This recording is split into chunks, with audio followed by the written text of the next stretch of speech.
ચાલો મિત્રો, આ વાર્તા સહજ વાર્તા છે, પણ એમાં ઘણું શીખવાનું મળે એવું છે. વિચારજો કેટલી રીતે વિચારી શકાય.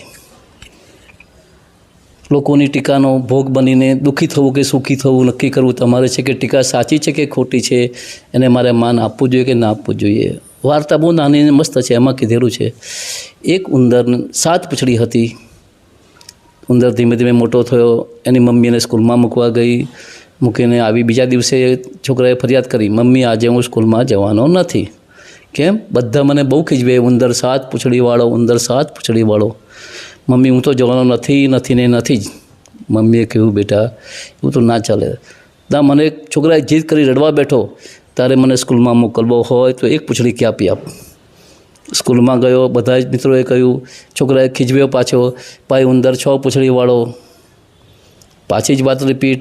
મમ્મીને કહ્યું, મમ્મીએ પાછી કાપી.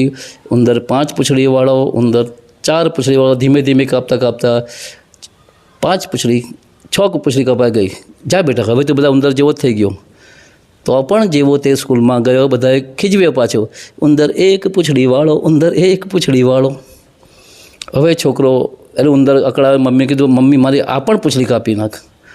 પછી તો ઉંદર એની મમ્મીએ 7મી પૂંછડી બી કાપી કાઢી.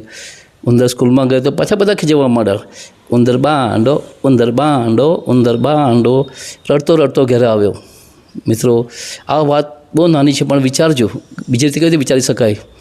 એની મમ્મીએ એની જીદ માની વગર એને સમજાવ્યો હોત, બેટા તારી તો 7 પૂંછડી, પેલા પાસે 1 જ છે, તું એમને કે મારી પાસે 7 છે, તું સ્પેશિયલ છે, એને સમજાવ.